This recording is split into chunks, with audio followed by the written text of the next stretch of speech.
Have you ever wondered what's the best cell phone plan for the traveler? Because choosing a data plan is essential for traveling the world, looking up historical facts, and having GPS. International data helps you see the things that you need, so we decided to try Google Fi's phone plan. Now, David and I have been using Google Fi's plan for over 2.5 years now, and we do have some stories to share with you about how the service worked for us. We've tried the least expensive plan, the flexible plan, as well as the most expensive plan, the unlimited plan. So in this video, we're going to share with you the good, the bad, and the ugly of these phone plans. Hey world travelers, welcome back to Lucas World Travel, your place for travel tips from over 30 countries and counting. To be fair, Google Fi is still a relatively new phone plan. It started back in 2016 and is currently only available to US residents. We joined back in 2019 because they advertised that they had a usable data plan that covered over 200 countries, and at the time they had no limit on international data. Now, switching to Google Fi's plan was quite pricey for us. We went from paying $70 a month for 2 lines to a whopping $132 a month for the same 2 lines. But we thought this very expensive plan would be worth it if it did work as advertised and switch seamlessly between countries as we traveled. Now, the big question is, did Google Fi work seamlessly for us? The answer is yes and no. We were happy with both the coverage and the speed of Google Fi. It works quite well in America. It also worked quite well in Asia for us. We visited Indonesia, Malaysia, Cambodia, Thailand, Vietnam, and Singapore without any issues. Our international data switched this plan smoothly and seamlessly throughout those countries. However, when we got to Eastern Europe, we had a significant amount of troubles. So when we got to Slovenia, Google Fi worked for David, but not for me. So I had to spend a significant time on the phone with the support staff to rectify the problem. And luckily enough, they were able to rectify the problem, help me to change my settings, and get the service working. But it wasn't all smooth sailings after that. We continued through the Balkan countries, and we still had trouble with Google Fi in Montenegro and in Kosovo. And these are also 2 countries that Google Fi advertises that they work seamlessly in. Now, it is possible that this could be related to our change in phones.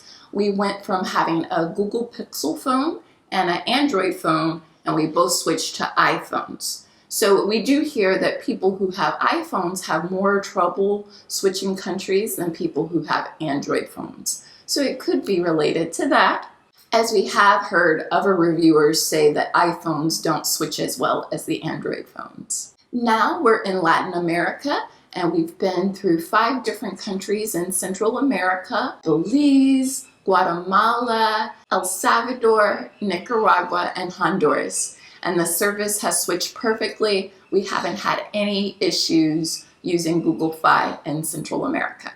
So I say working seamlessly in 17 to 20 countries is still pretty good. So the service is not perfect, but it is pretty good overall. And unfortunately, another bad issue was the quality of the Google phones. So when I switched to Google Fi in 2019, I bought a Google Pixel phone. And I was happy with the phone at first. It worked very well, but within 9 months of use, the phone malfunctioned and pretty much turned into a paperweight. So I did contact Google Fi, talk to support, and they were gonna send me a new phone.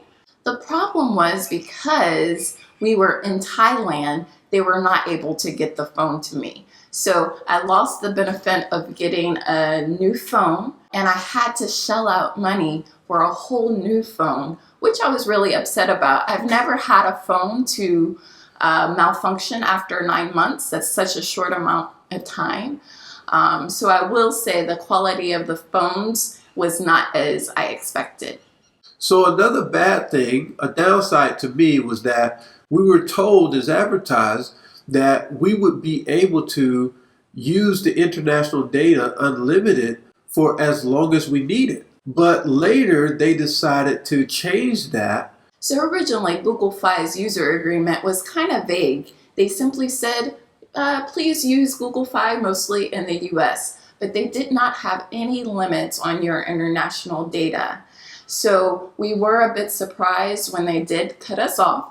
About 6 months later, we got emails that were saying that in the next 30 days, they were going to cancel our international data. This was shocking to me. I really didn't understand what was going on. If you were to go back to the United States, they reboot and give you another 3 months to spend your international data doing it this way. But if you were going consistently, as we were, they would cut you off. And because you weren't coming back to the United States or planning to come back to the United States anytime soon, you couldn't use the international data service. But for me to have my data cut off in the middle of my travel is a huge inconvenience, especially when we're paying such an expense. One good thing about Google Fi is you can easily switch between plans. So we were able to go from that very expensive unlimited plan, switch to the flexible plan, and keep our US number while using local SIM cards instead. With 2 lines, our flexible plan bill ranged from $46 to $49, leaving us with plenty of funds left to afford local SIM cards as well. So you can also use Google Fi very easily that way. It only takes 2 clicks to switch your phone plan. So that is a good thing about the service, I will say. Also, once Google Fi cuts you off after your 90 days abroad, you still are able to use your calls and your texts. So that's good for maintaining doing your 2-factor authentication, but you will no longer have international data to navigate with maps and to use social media, which is a real downside. Now, to deal with this problem of them cutting off our international data, we got local SIM cards in Spain. So we wound up with new Spanish phone numbers as souvenirs to take with us from the country. Of course, having Spanish phone numbers was all well and good until it was time to do a 2-factor authentication to buy something online or to get into our bank accounts, or a whole menagerie of things that can come up when you're shopping online. So I say I need my US phone number as much as 2 to 3 times a week to sign into my bank, to buy tours locally, because sometimes I get a challenge from my bank to buy things online like that, and to set up mandatory COVID tests. So you can imagine how stressful it is.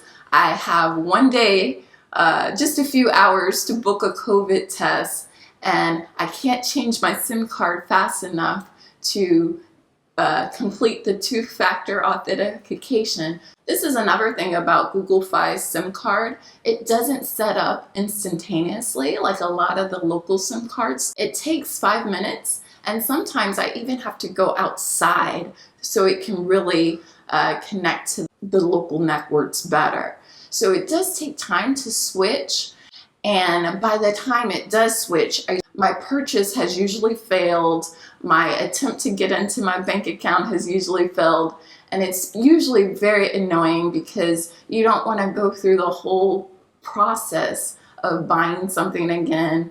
And when it comes to something time sensitive, like needing to book a COVID test, you're really stressed out about whether you'll be able to catch your flight or not. And though we use the flexible plan to use local SIM cards, the flexible plan does have a downside as well. The ugly side of using Google Fi to us was when we made this switch to the flexible plan, thinking that this was going to solve our dilemma. We got a huge bill for not paying attention to how much data we were using.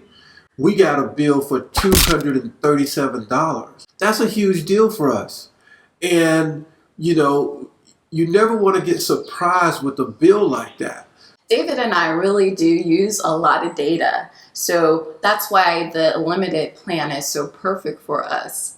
But what happens is when we have to use a local SIM card instead, we switch to the flexible plan, use the local SIM card for our data, but once it's time to come back to the US and we start using our Google Fi SIM normally, if we don't switch in time, one day I was 1 day late. And when you're 1 day late switching, that means you have to wait till the next month in order to switch your plan.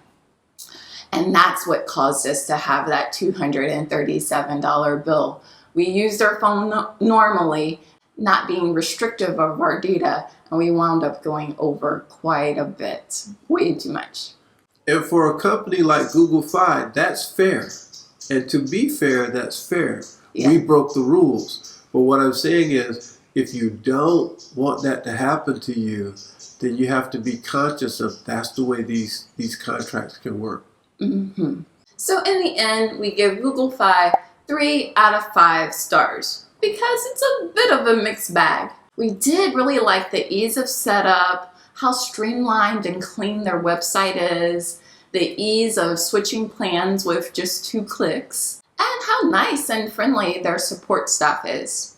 But we can't deny all of the bad and ugly things we experience with the plan as well, like it not switching seamlessly as advertised, and the big policy change that only allows for 3 months worth of international data instead of unlimited, which is something that used to make them stand out amongst the competition. Now they kind of blend in with it.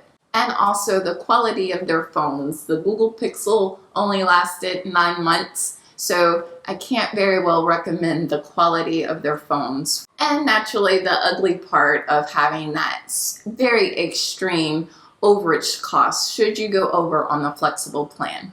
So I say Google Fi's plans are best for US residents that travel for less than 3 months at a time.